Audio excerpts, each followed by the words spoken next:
Okay, I'm live and unmuted. Live and muted. And I will apologize when my son gets on to take his exam for geometry. I'm going to have to stop my video so he doesn't get kicked out.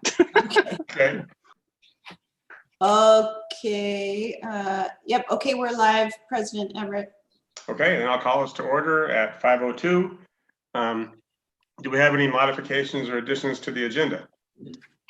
President Everett, just one, and that is from staff, and that is that action item B, Marla Harvey, who's the coordinator for the Energy Council, will be joining us to assist with the presentation.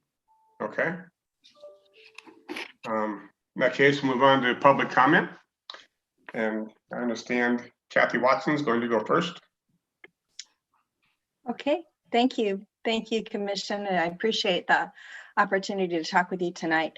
I wanted to thank your incredible crew for the marvelous work that they did this summer in a really difficult time along the waterfront, starting with keeping the trail open, with landscaping, putting the extra porta potties in place, and the dumpster at the event site.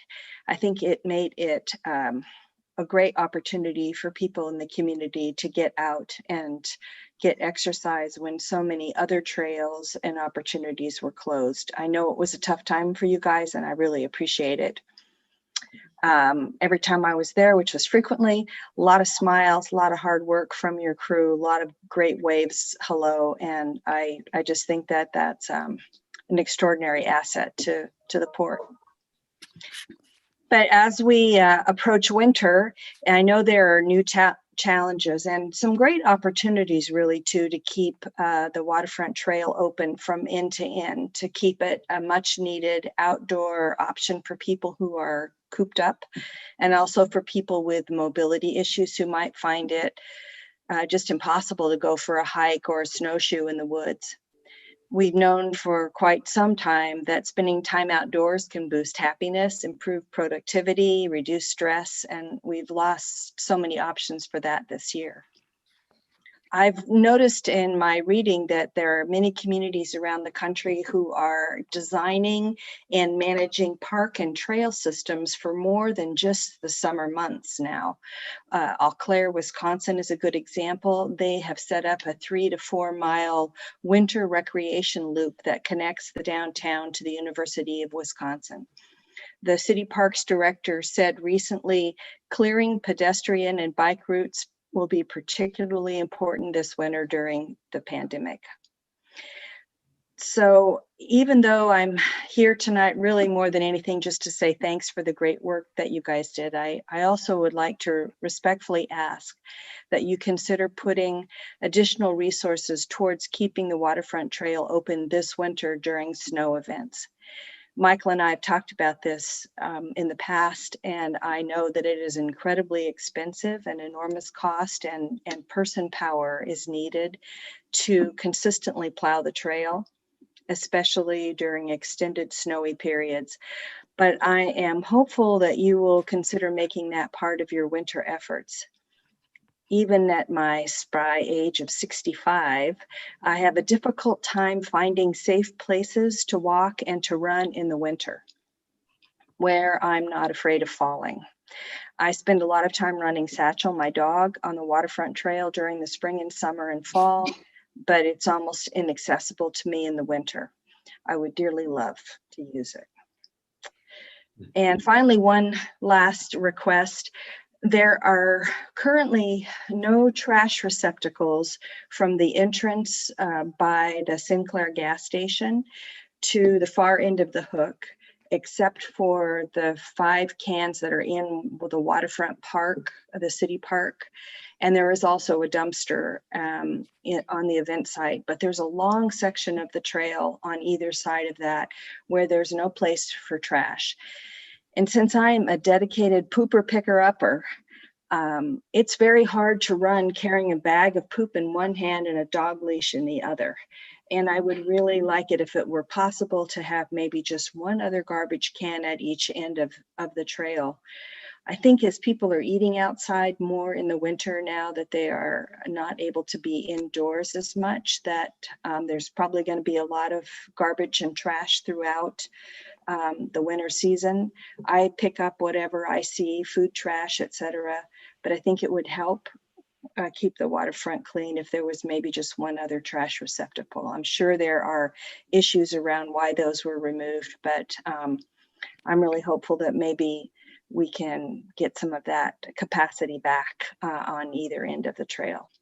So that is all I wanted to say today. I really appreciate your service and hard work, and hope that I can use the trail this winter.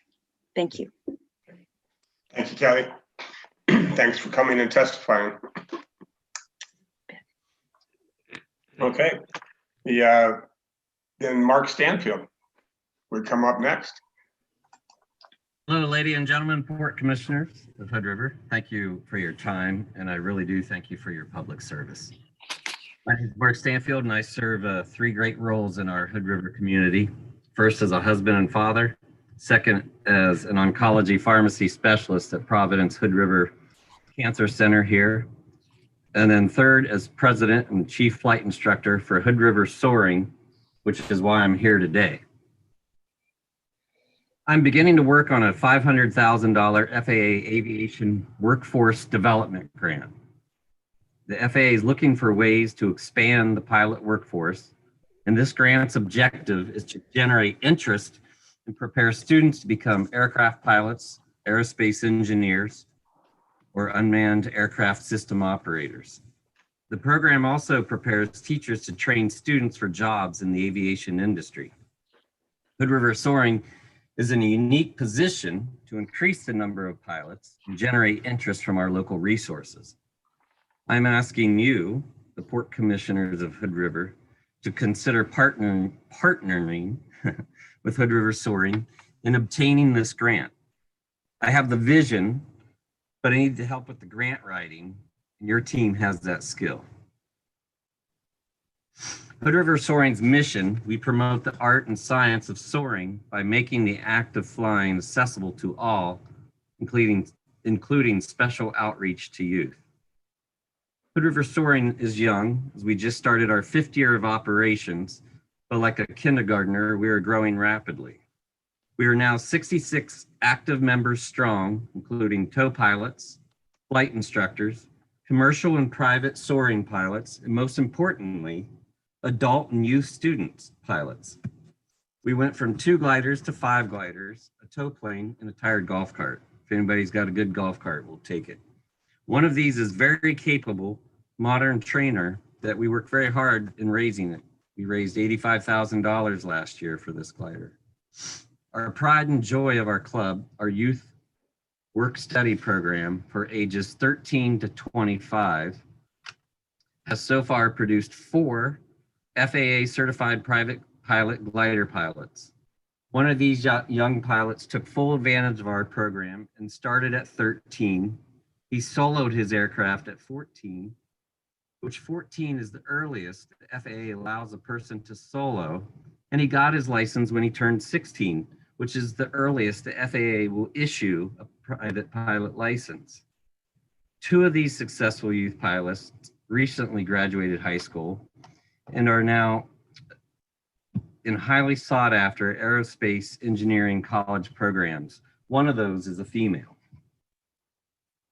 We currently have 5 more youth pilots in the program from ages 13 to 18. Our youth pilot program is working, it's proven, it's successful. I believe that any one of these kids has the potential to be an astronaut and to know Neil Armstrong was a glider pilot before he took his first steps on the moon. And then after we partner and we win this grant, I want us all to partner with our local Hood River schools, public, private, or homeschool, and seek out those interested instructors, educators, and students, especially those at youth risk, and give them an opportunity toward their dreams. Again, on behalf of Hood River Soaring, I thank you, the Port Commissioners, all your staff, especially Ann Medenbach and her airport staff, for the support that we have gotten over the past 5 years.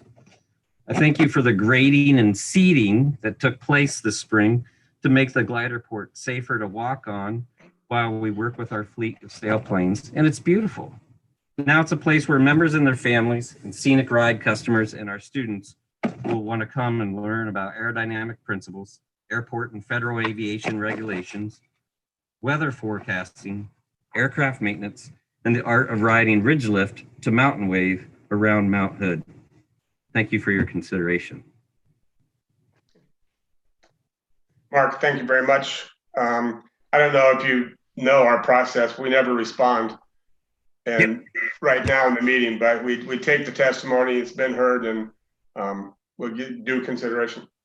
Great. Thank you very much. Have a great night. Commissioner and Mark, do you mind if I ask a question or two? No, go ahead. Mark, just for clarification, this grant, it's a significant grant. Yes. What is the deadline that you're working towards on that? Well, they're actually just getting ready to open it. So they haven't released the actual open period for it, but it is a very large grant where they plan on giving, I believe it's as many as 20 of these $500,000 grants. So would you anticipate a next spring sort of deadline for that grant application? I honestly don't know. I'm not being in the grant writing business. I deal drugs to cancer patients for a living and teach kids how to fly. So I don't know the grant writing business, to be honest with you. Okay, no, that's fair. I just want to get a sense for how far Sure. out you're looking. If Yeah. it's not due next week. So I will say though that we've recently ourselves completed a 3-year plan that we won with a grant writer for the Ford grant, the Ford family grant, and which enabled us to make a 3-year plan, and we're starting to grab grants with that. But so we're getting familiar with that process. But this particular grant has not totally opened with all its details yet. Okay, and thank you. And then one just quick question, but what's the scope of this? How if you were successful, how would you apply the $500,000 grant? Is it for structures, programs, training? Well, I mean, obviously all these grants have they tell you what you can spend it on or can't spend it on, but immediately I want to hire 2 or 3 good CFIG flight instructors, and then find kids that really want to learn to fly. And allow that money to pay for their training and really reduce the cost, really make it accessible to training. Great, thanks, Mark. Appreciate that. You're welcome very much. John, can I ask a quick question as well? Yes, please. So is it a full grant, or is there a matching for the recipient, or? There's no matching. Okay, thank you. You're welcome. They have given that much information out, and I don't know if the grant was announced, I believe like midsummer, and I got to reading it a few weeks ago, and it still hasn't opened, and I didn't know if that was because of COVID or what, or if the FAA is that slow at releasing grants. Okay. Thank you. Any more questions for Mark? And Mark, thanks for the testimony. Thank you. Thank you. Yeah. On the consent agenda, anybody want to talk about any of it, or can I get a motion for consent? I move approval of the consent agenda. I'll second that. Okay, moved and seconded. Is there any discussion? All in favor? Meriwether, aye. Chapman, aye. Shepherd, aye. Strike guy. Everett, aye. Passes. So informational reports. Everybody read Kevin's report?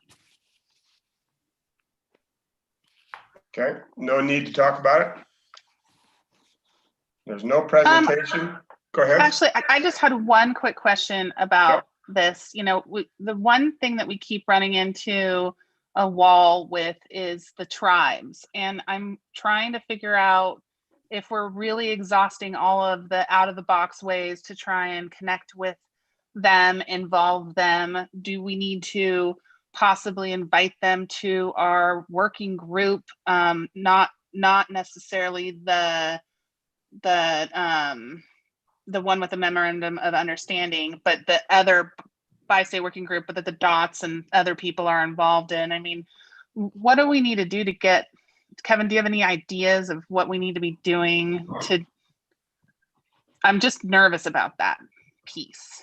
Well, I think Federal Highways and ODOT certainly they are as well. I mean, COVID has really thrown an anchor into this, and quite frankly, the tribal agencies are not entirely comfortable using, they much prefer face-to-face contact. I mean, from a cultural kind of perspective. So we continue, I mean, Federal Highways, Phil Ditzler, the Oregon administrator for Federal Highways, has actually reached out to some of the tribal chairs in regards to this project, or as his lieutenants have asked him to do so. But it is an issue.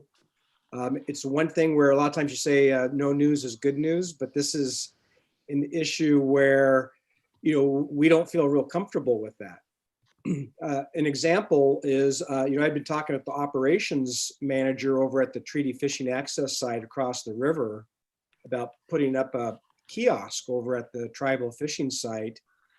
And we had a really nice conversation. Then all of a sudden it just went dark. And so there's a fine line about, you know, hitting the phones and, you know, becoming irritating about trying to get the point across. And so, you know, we've gone to the highest levels, and we've got ODOT cultural resource team fully engaged, and these guys are experts at working with the tribes. It's just a tough time. So it's one of those things that we're preparing for, you know, as we go through the 45-day public comment period. You know, are we going to be anticipating some comments from the tribes about potential sites? Maybe. Those are all things that we got to be prepared to do. And for the WSP team, we're really working on some anticipating what those comments might be in advance, so that at the end of that 45-day period, you know, we try not to be surprised.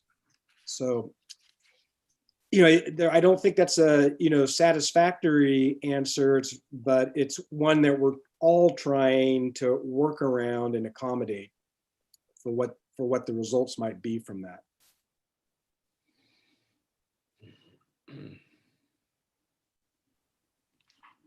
Thank you, Kevin. I was just thinking that maybe we need to start having the discussion of what their economic development needs are and how we can help support that. And maybe that could shift the pendulum a little bit more.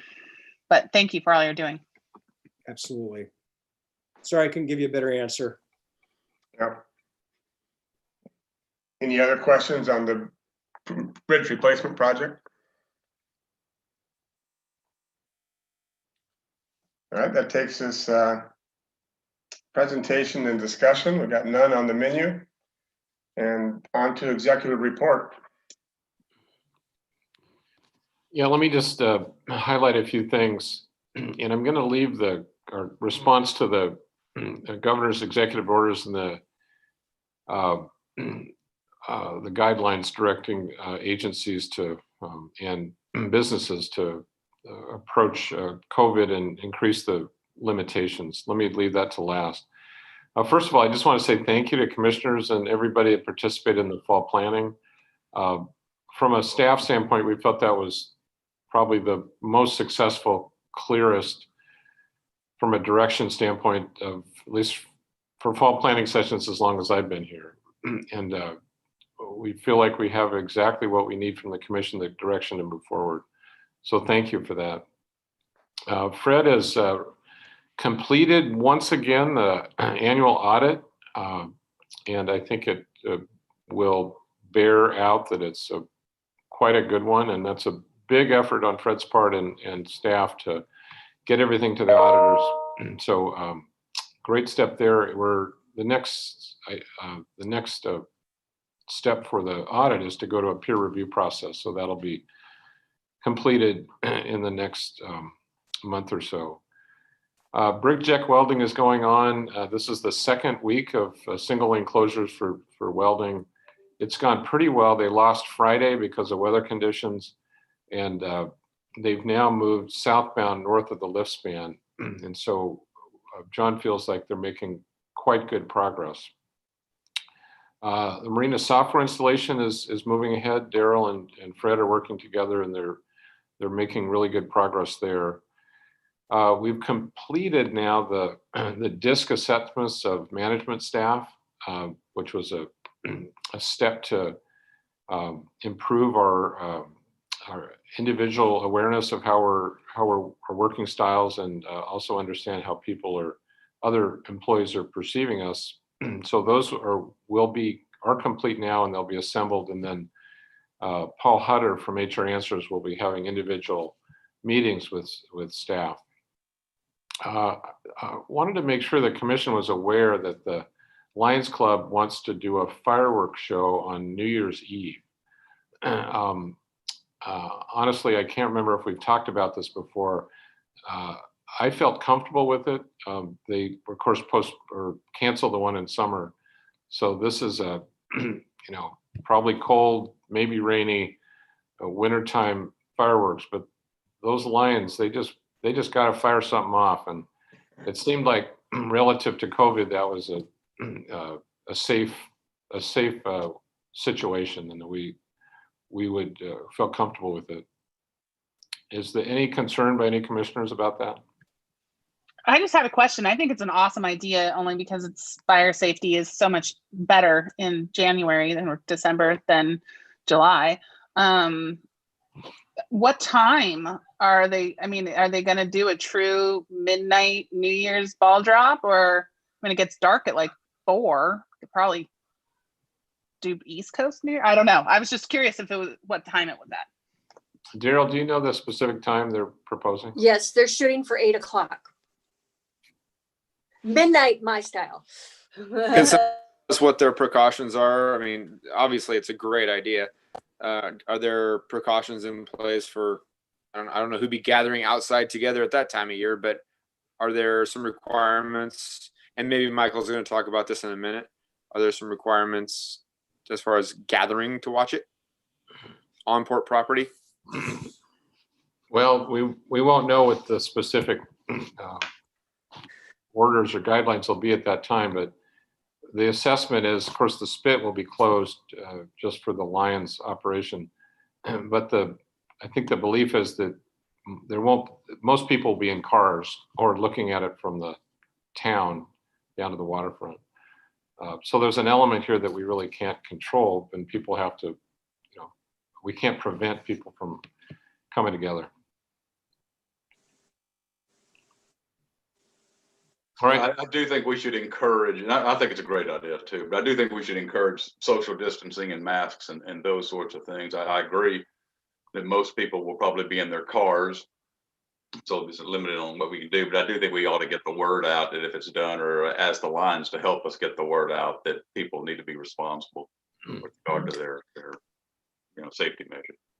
Well, I think it'll be very different than 4th of July, just due to darkness, coldness, wetness, that people will probably come down, enjoy the fireworks, and then go back to their homes. So I'm a fan.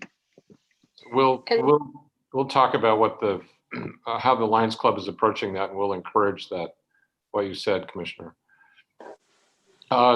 Sat through the Northwest or National Weather Service winter forecast. Just so you know, we're in a La Nina year. It's anticipated to be fairly normal in the first couple of months, and then the forecast is for increasing levels of participation and decreasing temperatures. So later in the winter season, there could be more snow events in Hood River, of course, the mountain. Wanted to mention that we need to designate to the city our URA representative for the next term. This is Commissioner Merriweather's term, and I think since the commission met and he's the designated URA, one of 2 designated representatives, that he has no choice but to continue in that role.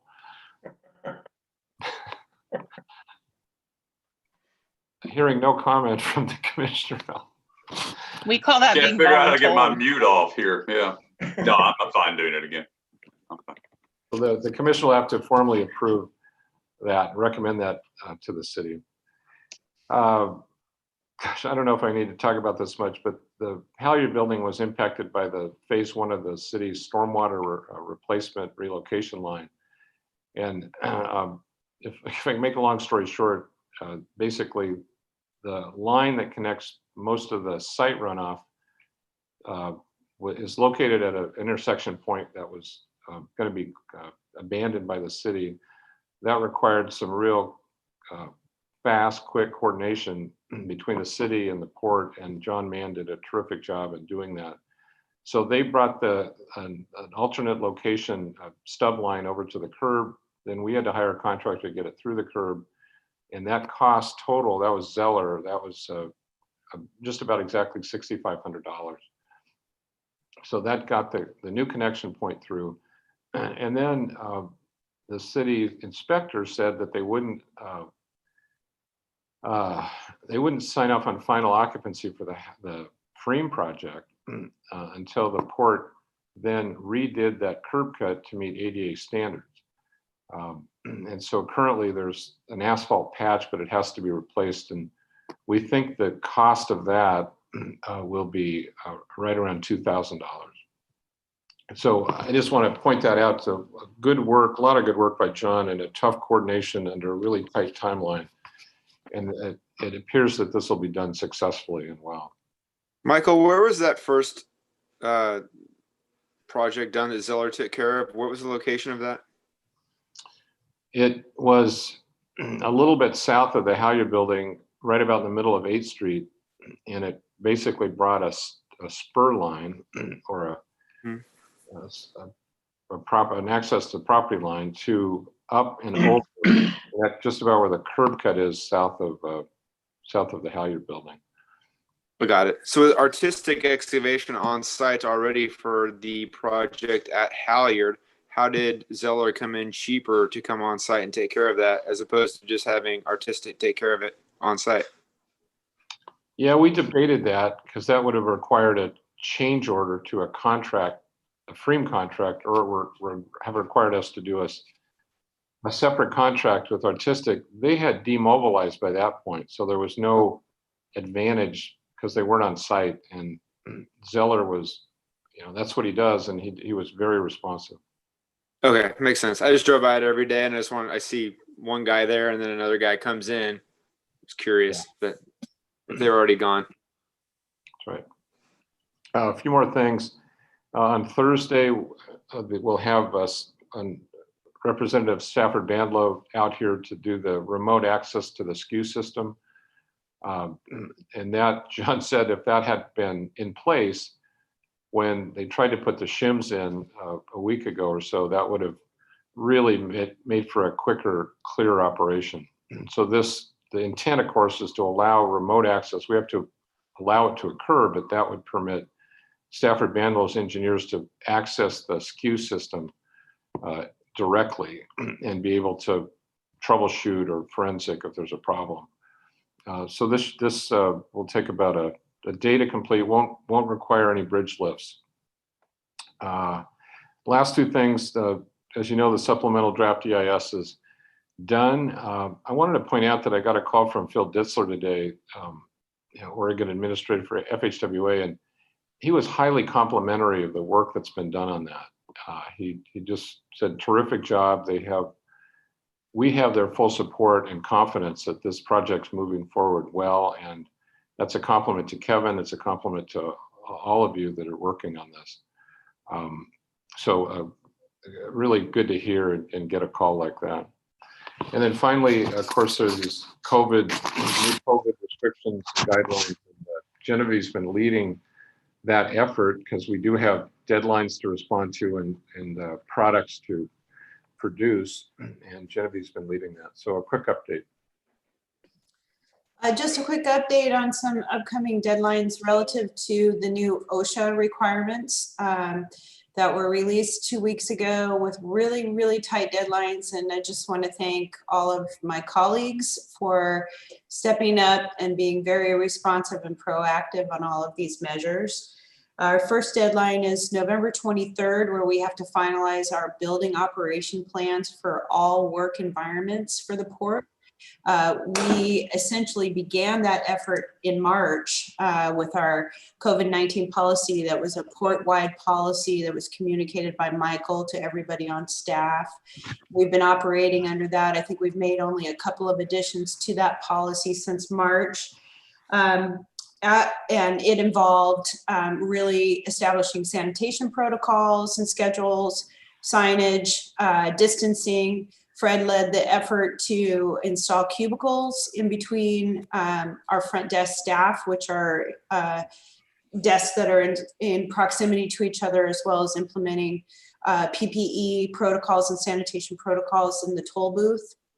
The facilities department has an extensive list of protocols that they've been following in terms of PPE and sanitation for all of their different work environments. The next big task for us with a deadline of December 7th is the development of our organization-wide exposure risk assessment and then an infection control plan. And we're about halfway through the exposure risk assessment, which began with a survey where it's mandatory that these activities involve employee feedback, all employees. We have to receive feedback, implement that information into the plan, and communicate it back to all employees and receive their feedback to that. So right now we're in the middle of working on our exposure risk assessment with the assistance of HR Answers, and SDAO are also providing really helpful templates and guidance on these efforts. After that, we'll have our infection control plan draft ready for review by all staff, and HR Answers has offered to review our final draft and provide comment on that. Anne and John are leading the effort to meet the ventilation deadline, which is January 26th, which I think they pushed back. It was originally December 21st, where we had to ensure that all of our buildings had HVAC controls that enabled maximum outside air. I don't even know the word for it, but the system to maximize filtration and outside air into all of our buildings. And so that's a bigger effort. Anne has also been working with our janitorial contractor for all workspaces that are occupied more than 12 hours a day. There is an 8-hour minimum sanitation schedule. And so that requires additional janitorial services. And so Anne's been leading that effort with the janitor. It's Alliance, something, I'm blanking on their name, but to step up that in all the port-owned buildings. And then on December 21st is our deadline for an all-employee training on all of these issues. So that's what's underway right now for COVID. We've also just today received the final full text of Governor Brown's most recent Executive Order 20-65, which relates to the 2-week freeze that we've all heard about, and we're implementing responses to that. Much of that order exempts local governments and buildings owned by local governments, so we're still sort of going through the details and making sure that we're compliant in every way. That's it, unless there's some questions. Genevieve, I have a question for you. As far as the materials that you guys are using, are you noticing a lot of like breakdown in in plastics and from the chemicals that you guys are using for the disinfecting? Or like, I know I have a neighbor who's a gym owner, and her hands are really raw, and I'm just curious if there's any major negative things that you guys are noticing based upon the supplies that you're using. Well, Fred could probably speak to this. As you know, as early as late March, the employees or late May, pardon me, the employees in the toll booth were complaining about their hands being very dry from having to wash their hands so frequently and sanitation. So we're providing extra strength moisturizer in addition to the sanitizer to help mitigate that. There has been some concerns about, you know, masking all the time, and can you use a face shield instead of a mask, and you have to use a face shield and a mask. But other than that, it's been all stuff that's been manageable. The issue has really been available inventory. And John and his staff have done a really great job jumping on a big order of wipes and sanitizer and cleaner whenever it's available, and ordering in large volumes so that we have enough. Right now, I think we're out of wipes, and so we're using cleaner paper towel combination in those areas to replace the wipes, and we're waiting for the wipes to come in this week. Thank you.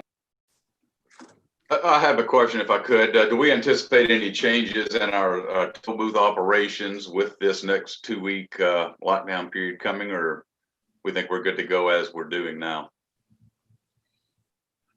Fred, you don't anticipate any changes in the toll booth?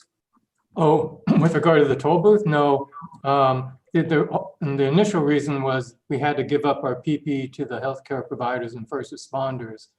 That's why we closed it down to begin with. But we have plenty of PPE right now, so we don't have any intention of closing the toll booth. Great, thank you.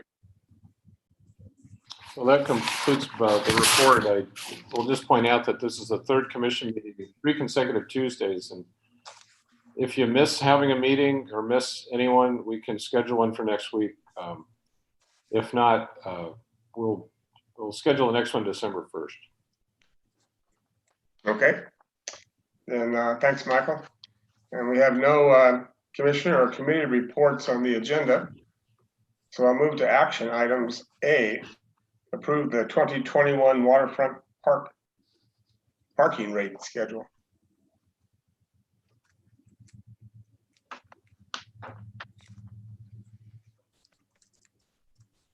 All right, unless you'd like me to go through any details, I think the memo is pretty self-explanatory. This is part of an annual effort. We do it every year in the fall to look back on the summer season and to consider what updates, modifications, changes we can make to improve the waterfront parking plan. So this is the 3rd year we've done it. You have a list of what general observations there are. Of course, this is a unique year because of the COVID pandemic, but then you see specific, based on geographic area, specific recommendations that we would make to improve the operations of the parking. Unique year, but we always learn something, and we always see improvements and ways to have a better operation. And so I guess the only big one that I would say to point out is under general, the second bullet right there in front of you, which is, of course, we have overnight enforcement, private overnight enforcement. And one of the ongoing challenges in areas that aren't part of the current parking plan, but are still port owned and that attract overnight campers or parkers, is it's more difficult to sanction people that are there or to enforce. And so just by way of quick recollection, what we have always said is if we often get people off the highway that are, say, a trucker or someone who's tired and just has to get off the highway. So the area in the moorage parking lot, although our overnight enforcement officer does cruise through there and contact people occasionally, but generally speaking, if someone is parked in that area and they're not parking there for consecutive nights, that's okay. We don't want to force people back on the freeway. But when you get over to the DMV building, or you get to the gravel lot south of the DMV, or when you get over to the moorage parking lot, those are areas that are, we don't support or allow people to park overnight. And so the question is enforcement, and the one additional tool that we could potentially deploy for those areas is to literally describe them or identify them as an enforcement area where there's no metered parking, but overnight parking is not allowed, and the sanction is a complaint, as they're called, essentially a $20, $25 fine. So that's an additional enforcement tool that we are recommending. And I have not talked to Jerry about this. There may be some details about signage and such we need to identify, but that's the one kind of larger, more policy-related item on this list. The recommendation here is to approve the 21 schedule of rates and charges. It's unchanged from last year, but because this is essentially a precondition to getting the pass, allow people to purchase passes, we're asking the commission to approve this 21 schedule as written. Any questions? I have one question, Michael. I know that the calm days and the boat days are few and far between. We noticed a significant problem this past summer of people parking their, dumping their boats in the water and then parking their trailers, on the rounds, in the gravel, making it difficult for people with larger boats to make those turns to get out of the marina. Did you guys have a lot of experience with that this past summer of people? I saw the good ones would just go in the overflow and park their trailers in the DMV lot, but there are a lot of people trying to. I saw a guy parallel park his empty trailer in one of the boat turnarounds, and it made it impossible for anyone else to get a boat through there. So is there anything being done to address that, or did you guys notice that or get complaints about that, or? Well, I might defer to other people too, but there were times, especially fishing season or when there's a really warm hot day and then everyone wants to bring their watercraft in, where you just get inundated. Parking along the access driveway to the port office, that's sometimes fully clogged on both sides. And I guess I haven't really thought about it that much. We haven't had complaints about it, and it seems so episodic. It seems, it can be really bad on certain days, but there's not that many certain days. When you're in the marina parking lot, it's a question of how you enforce if someone's, parking into the travel lane, and what do you do about it? So I guess I would suggest that's something that I haven't considered very much, but we can, and try to identify some ways that we can respond. Michael, Yeah, I think and what maybe Commissioner Chapman might be saying is just on the corners, when you enter the boat launch on the port office side as you go around the corner, and when you exit on the south side as you have to sweep around that corner, it's a fairly tight corner on both sides. On busy days, for some reason, people think it's a good idea to park throughout those corners, which makes it impossible for even a truck like mine and a small boat trailer to get around that corner. Perhaps next time we paint anything, we slap a coat of paint on those corners to discourage parking. And I if that's not what Commissioner Chapman's saying, I don't mean to say that, but I think that's what she means, and I experienced it a lot this summer. Yeah, no, you've said it perfectly, Ben. And yes, if we could, maybe just on the corners, on the turns, yes, yellow paint there to deter people from taking up that valuable turning space. Yeah, thanks for that clarification. That's absolutely, we'll take a look at that. It's either paint, it's maybe marking off a parking space if we have to. That's some way, that becomes a congestion point and a safety hazard. So we'll look at that. Yeah, my husband has lots of pictures. All right. Thank you. So that's our recommendation is the commission. Okay, in that case, can I get a motion? I'll give a motion to approve the 2021 schedule of rates and charges for waterfront parking. Shepherd will second. Okay, moved and seconded. Is there any discussion? All in favor? Chapman, aye. Shepherd, aye. Right guy. Meriwether, aye. Everett, aye. Passes. That takes us to approve support of public testimony. Michael, this is where, Yeah, let me just say, I think if Marla's on, Marla's the energy coordinator for MCED, and this is a recommendation that comes out of the Energy Council. And so I'm going to just turn it over to Marla and remind everyone that Commissioner Meriwether is the Port's representative on the Energy Council. So I think Marla can best describe this proposed action. Marla, sure.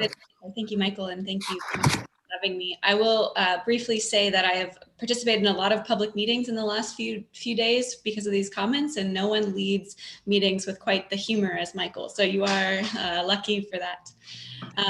But I am again here representing the Hood River County Energy Council. I look forward to, in the new year, overviewing some of the Energy Council's work at a broad level, but particularly we're talking about the request here to submit comments on the Public Utility Commission process.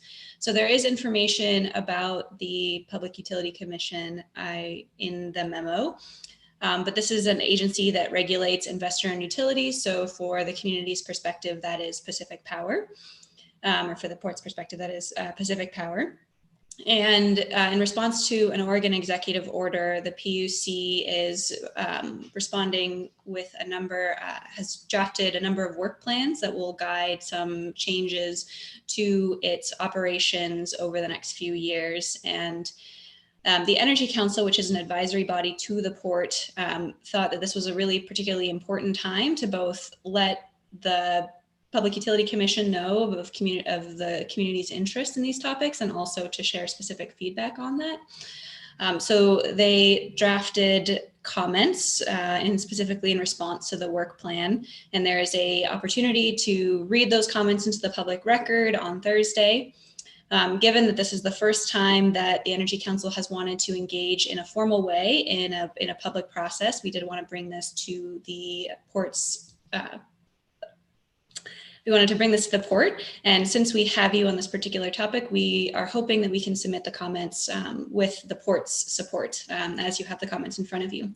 It was brought to my attention that there is a particular question in regard to one item, that being item 4, referring to zero and heavy emission vehicles, and just wanting to make sure that there is some respect given to farmers in this particular item. And so I can review I've drafted some particular language that I hope might address that concern, but prior to moving forward, I wanted to see if there's any general questions or if you'd like me to specifically address that topic.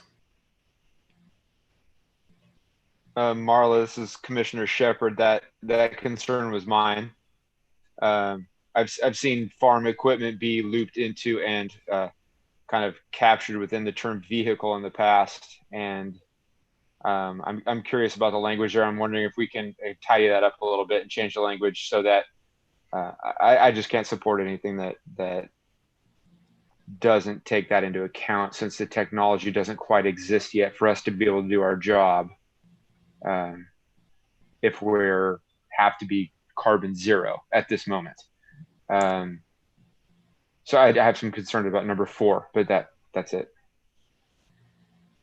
Would it be useful at this time to talk about the suggested changes that I had to this to try to see if that addresses it, or is that an appropriate time? I'd appreciate it. Yeah, absolutely. I'd appreciate it. Okay, so the hope that I had incorporated here, and you can let me know if this addresses your concern, would be to so the sentence reads, should thoroughly address barriers to zero emission medium and heavy duty vehicles for retail customers and identify proactive measures to accelerate the adoption. And then I was going to add, while seeking and incorporating industry feedback to in acceleration strategies. We could specifically call out farmers in that particular topic, in that item. We could add more strong language there as well. I'm not sure the term industry feedback does it for me, but if you specifically acknowledged agriculture, that would be appreciated. Okay, would that then address your concern with that particular item? It would. Thank you.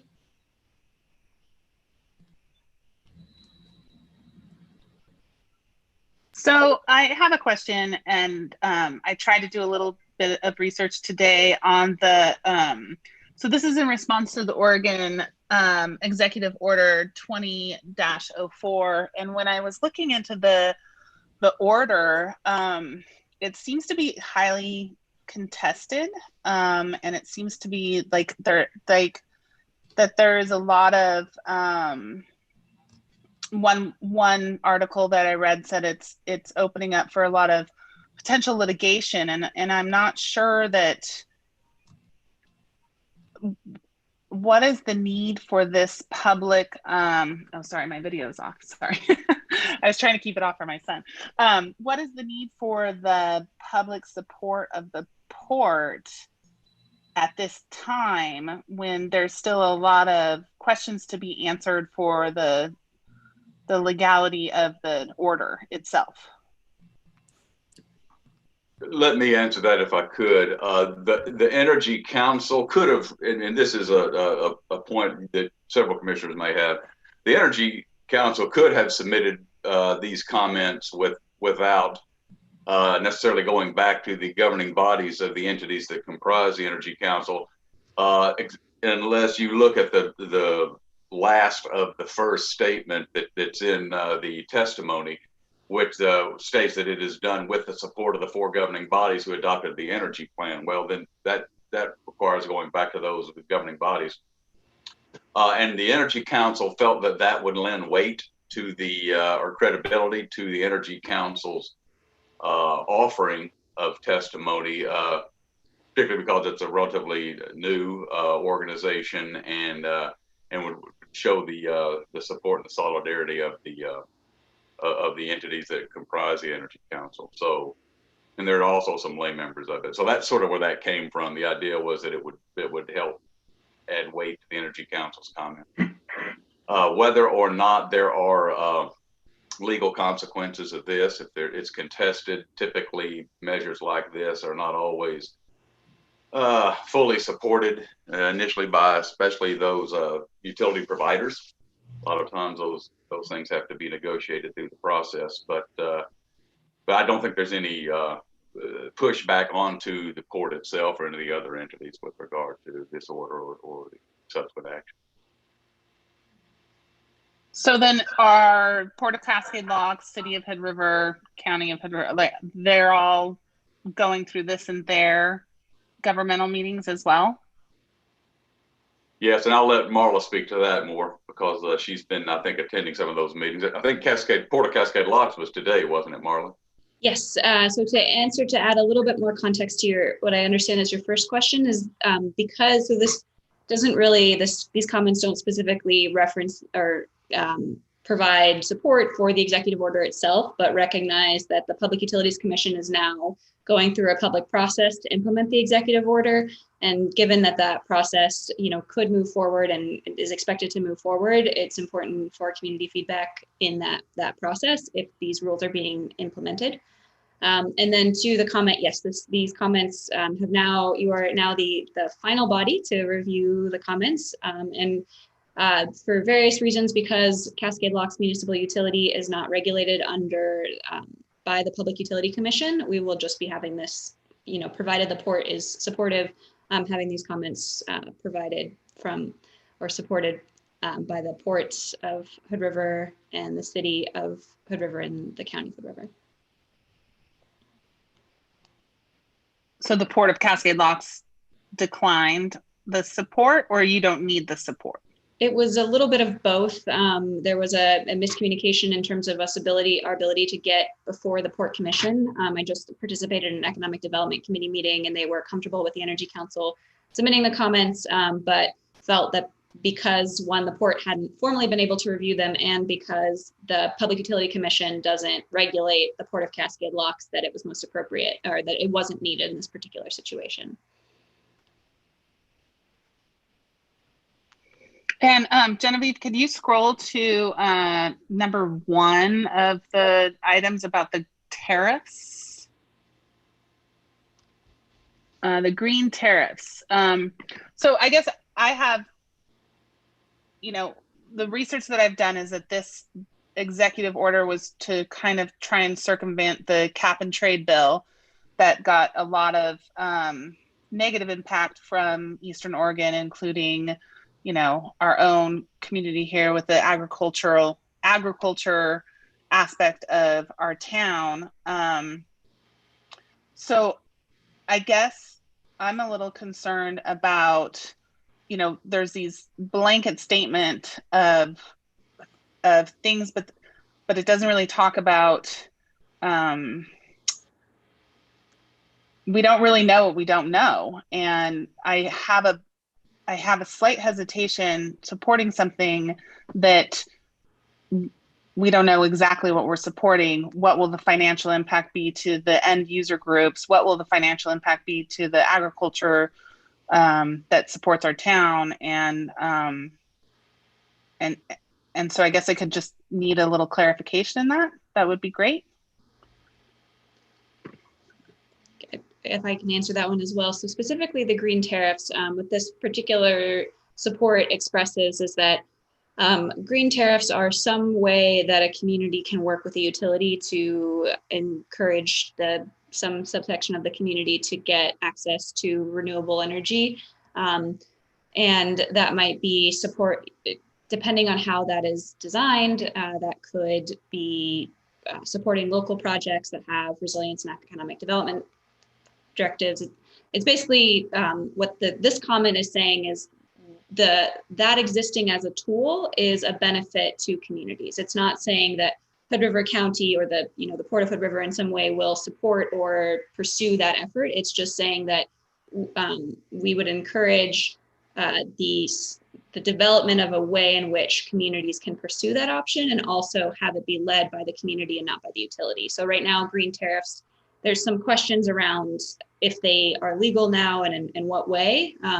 And so it's just sort of a community working specifically with utility, and there's a lot of just lack of clarity. So what the Energy Council is encouraging here is both that they exist and that there's a way in which the community can provide input. Well, this would be analogous to the Blue Sky program with PacifiCorp. I can't say that word, but hopefully better. So the Blue Sky program, you're buying renewable energy credits and you don't know where they are, and it's just sort of a more amorphous opportunity. The green tariff would allow the whole community to opt into renewable energy, and also to sort of develop that in combination with utility, so that the community is seeing those renewables built in a way that benefits the community, if that makes sense. I can share more about that. Yeah, understood. Yeah. Commissioner Merriweather, could I ask you a question about this? Sure. Are we promoting an encouragement, or are we promoting a requirement? We're encouraging the process, really, through which these rules are being created, or this framework is being done, and that these things be included in that conversation to create whatever the framework is for this. So I think we're encouraging people to include, or the PUC to include, these considerations in their deliberations, whether or not that would be in the form of requirements or opposed to, negotiated developments with the utility industry. It's hard to say. Okay, thanks. Yeah. I just like, as a general statement, I think this is the kind of thing that is amorphous, and that's why we have a commissioner on the Energy Council. And what do What's your recommendation straight up, Dave? Well, my recommendation is with the changed language that Marla discussed earlier with regard to item 4 that we approved it. Okay, I'd take that lead and say that's my opinion as well then.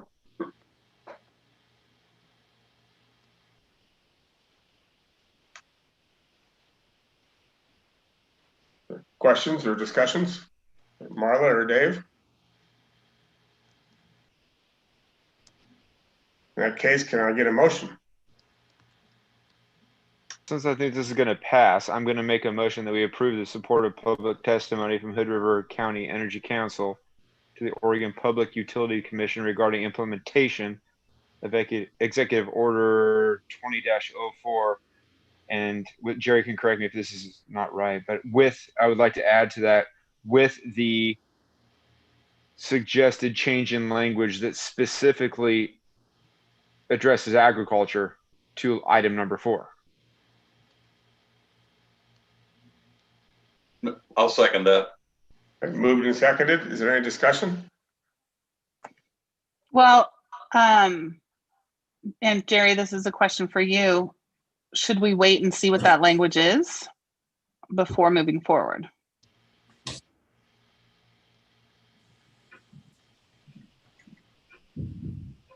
You can do it either way. And I guess it really has to do with the mechanics of the process, how important the port's action is tonight versus waiting for the specific language.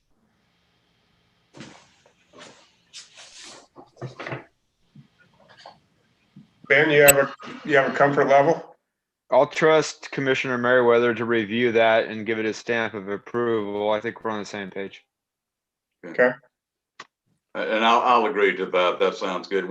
This testimony is Thursday, so we don't have a lot of time to and it actually was supposed to come before the commission 2 weeks ago, but I knew I was not going to be able to attend that meeting, and that's why we're getting it so late before the testimony. All right, then is there, we have a motion and a second, and we're in discussion. Is there, Chrissy, you have other discussion or more discussion you want to have? No, I'm okay. Okay, in that case, I'll call for a vote. All in favor?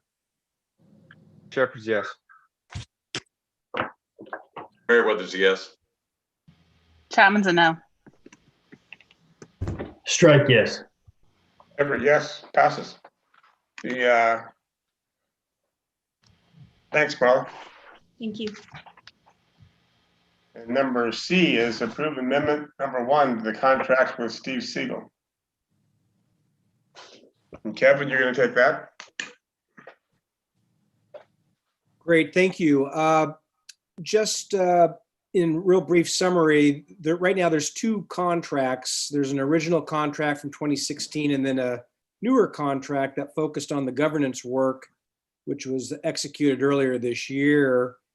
This amendment is to the governance contract that was originally adopted earlier this year. And we are also recommending that the original 2016 schedule be basically closed down. We'll close that contract down, and all of the work that Steve is doing from here on out will just be on that governance contract. There's about a $50,000 remaining balance or unspent portion of that original amended contract.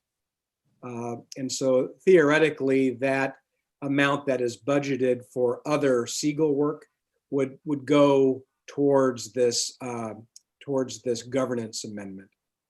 So hopefully I didn't confuse you more than trying to clarify it, but I think the memo is pretty self-explanatory. And if you have any questions about the mechanics, maybe I'll just leave it at that and answer any questions you might have.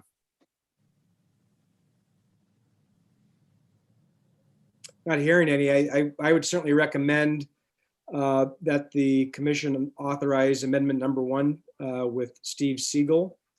And this will allow him to start work on the 2022 legislation for creating the Bi-State Bridge Authority. Okay. Can I get a motion to that effect?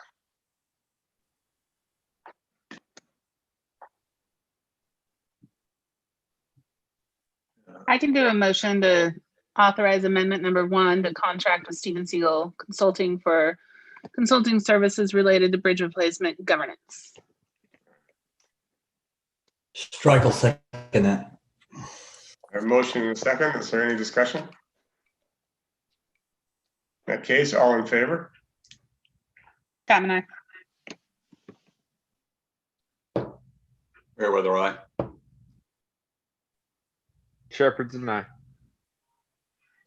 Strike and I. Everett's and I. Passes. Great, thank you. Yeah. A commission call. Does any commissioner have an item or business they'd like to bring up? Just, I guess, the 2 requests we received earlier tonight, is that something that's going to come back to us in the form of some sort of a staff recommendation or consideration? I mean, where do those things go for the airfield thing and the trail? We want to have any further conversation about either one of those? Yeah, both of them will come back to the commission. The first regarding keeping the trail open, you know, honestly, it really depends on the winter. That has always been and has to be a lower priority because, you know, getting the bridge toll plaza plowed, getting parking lots plowed, just there's a prioritization that takes place, and it really depends on if there's a hard freeze and if we can get a small plow through on our gator, and love to do it. It's very situational based on winter, so we'll have a discussion about that, and we'll bring back what we think we can accomplish to the commission. And I guess I'd say on the second one, I just think we need more information about the grant, the timing. That's a significant effort, and often Genevieve leads those grant application efforts, and we got to take a look at what sort of commitment this is going to make and when it might be done. I would want to get an explanation of our bandwidth before we take something like that on. Yeah. Yes, as supportive as I am of the idea, bandwidth is really important.